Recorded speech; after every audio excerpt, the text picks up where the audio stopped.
एकता और अखंडता ही हमारे देश की पहचान है। हिंदुस्तानी हैं हम और हिंदी हमारी जुबान है। आदरणीय न्यायाधीशों, शिक्षकों और सभी छात्रों को सुप्रभात। आज हम टैगोर सदन के छात्र हिंदी देश का गर्व विषय पर एक नाटक प्रस्तुत करने जा रहे हैं। नाटक शुरू करने से पहले इस किट की कहानी कुल मिलाकर काल्पनिक है, जबकि कुछ घटनाएं वास्तविक देश में ली गई है। आशा करते हैं कि आपको पसंद आए। आजकल के समय में नानी या दादी जी से कहानियाँ काफ़ी कम ही सुनने को मिलती है, पर दादी जब भी सुनाती है तो हम सभी उसको काफ़ी मज़े लेके सुनते हैं। हमारी आज की कहानी भी कुछ इसी प्रकार शुरू हो रही है। बच्चे घर के आंगन में खेल रहे हैं। दादी घर से बाहर आती है और बच्चों को खेलता हुआ देखती है। अरे बच्चों, मेरी कुर्सी तो लाओ।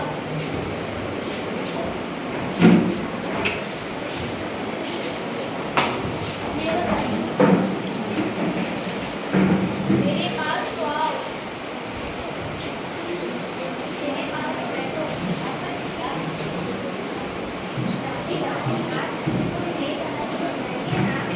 नहीं कहानी कैसी नहीं?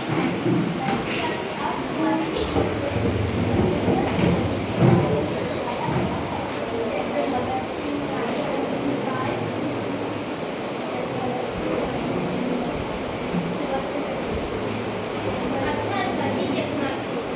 क्या तुम्हें पता है कि तुम्हारे दादाजी भी स्वतंत्रता सेनानी में से ही एक थे? उनको उनका अपने स्वतंत्रता सेनानी में से भागीदारी है।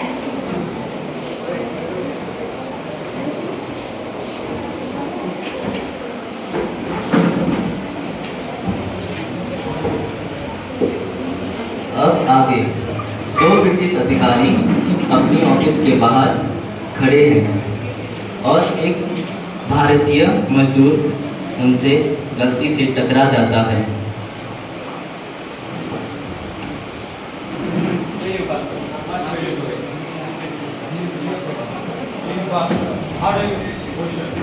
भारतीय मजदूर पर ब्रिटिश अधिकारियों द्वारा अत्याचार किया जाता है। वो मजदूर आदमी लोगों से मदद मांग रहा है, किंतु उसकी मदद कोई नहीं करता, क्योंकि सब लोग उन ब्रिटिश अधिकारियों से डर रहे थे और किसी में भी उनके सामने कुछ बोलने की हिम्मत नहीं थी। अगर उनमें से कोई भी कुछ बोलता तो वह ऑफिसर्स उनके साथ भी वैसा ही व्यवहार करते। ब्रिटिश ऑफिसर्स ने सारे देश में अपनी हुकूमत कर रखी थी, पर भाषा के अनबन के कारण और एक दूसरे की भाषा ना समझ पाने के कारण ब्रिटिशर्स को हराना मुमकिन नहीं था। सारे देश में नारे लग रहे थे, पर अलग अलग भाषाओं में। लोग एक दूसरे को समझ नहीं पा रहे थे। তোমরা আমাকে রক্ত দাও, আমি তোমাদের স্বাধীনতা দেব। তোমরা আমাকে রক্ত দাও, আমি তোমাদের স্বাধীনতা দেব।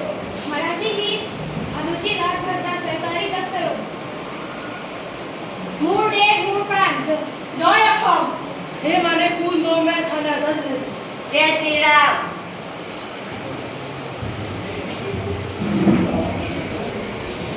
इन सब अलग अलग भाषाओं को कोई भी समझ नहीं पा रहा था और यह सारी चीज़ हमारे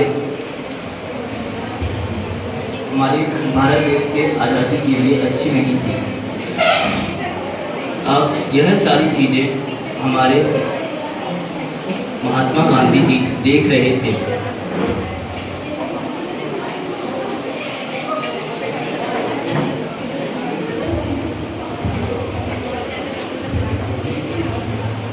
गांधी जी का मानना था कि भारत की राष्ट्रीय भाषा देश के हिंदू और मुसलमानों द्वारा बोली जाने वाली भाषा होगी, जिससे उन्होंने हिंदुस्तानी कहा था।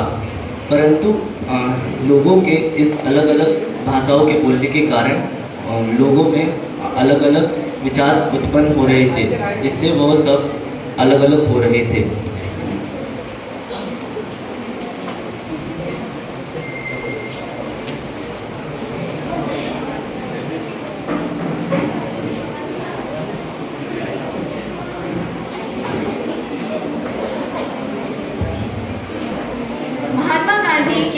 विचार को सबके सामने रखने के लिए गांधी जी ने सबको इकट्ठा किया और हिंदी को आगे बढ़ाने के लिए सबके सामने नारे लगाने का प्रस्ताव रखा।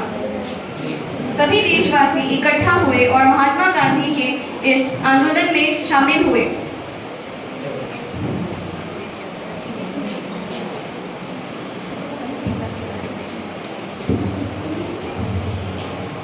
इन सब की एकता की कारण ही देश को आज़ादी मिली, जिससे कि आज हम सब स्वतंत्र हैं।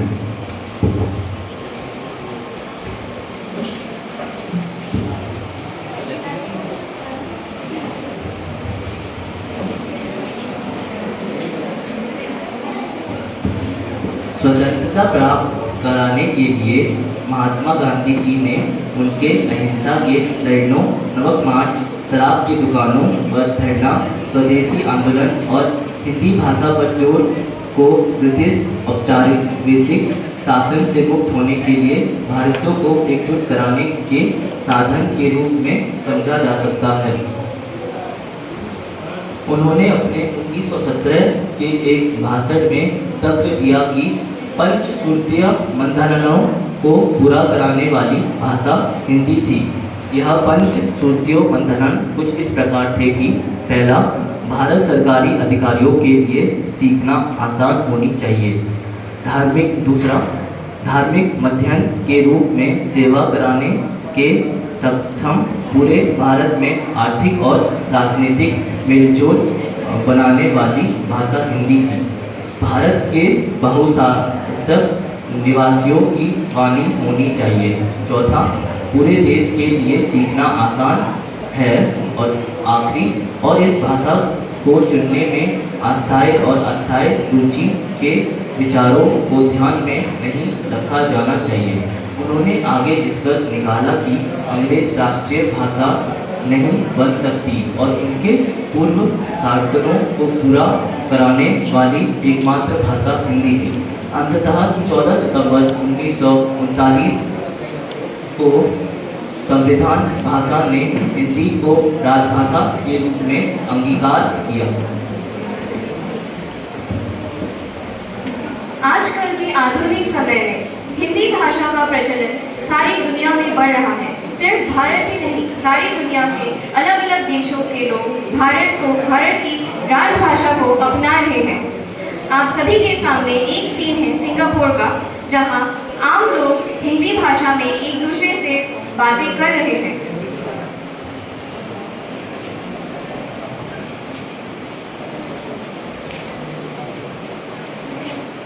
नमस्ते, आप कैसे हैं? मैं बढ़िया। और घर में सब कैसे हैं? आप कहीं जा रहे हैं? चलिए, नहीं तो फिर मुलाकात होगी। सिंगापुर की तरह ही मॉरिशस में भी लोग हिंदी भाषा का प्रचलन बढ़ा रहे हैं।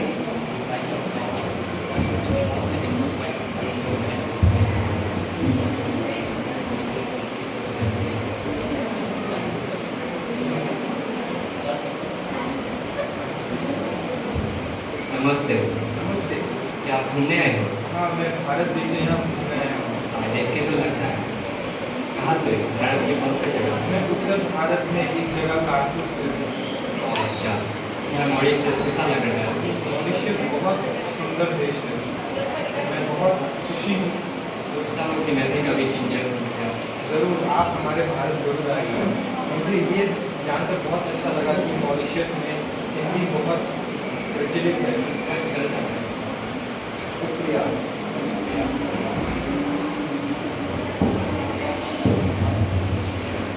जैसा कि आप सभी देख सकते हैं, सिंगापुर, मॉरिशस, गुयाना, इन सारे देशों में हिंदी भाषा उतनी ही प्रचलित है जितनी भारत में है। इसके अलावा पाकिस्तान और चाइना जैसे अलग अलग देशों में बच्चों को हिंदी सिखाई जा रही है और बच्चे उत्सुकता से हिंदी सीख भी रहे हैं।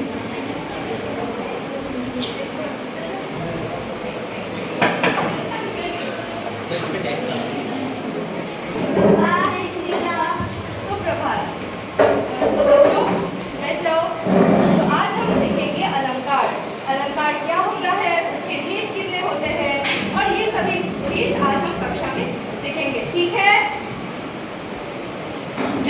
आप सभी देख सकते हैं सारे बच्चे काफी उत्सुकता से हिंदी भाषा को अपना रहे हैं।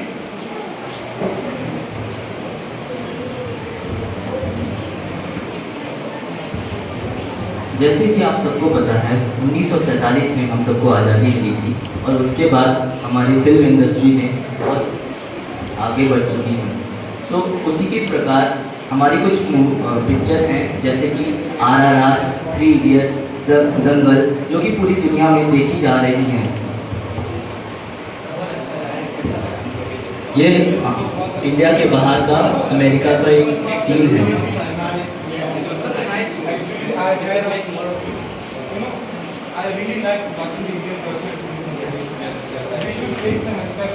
जैसे कि आप सब देख सकते हैं ये सारी मूवी इन सबको बहुत पसंद आ रही हैं, तो इससे यह सिद्ध होता है कि हिंदी भाषा ने बहुत उन्नति कर ली है और वह विश्व की तीसरी सबसे बोलने वाली भाषा बन चुकी है।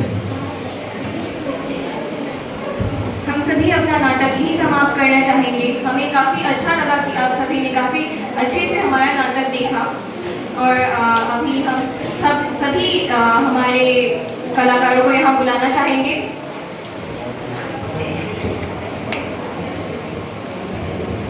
अंततः मैं आप सभी से कुछ हिंदी भाषा के बारे में बोलना चाहूँगा।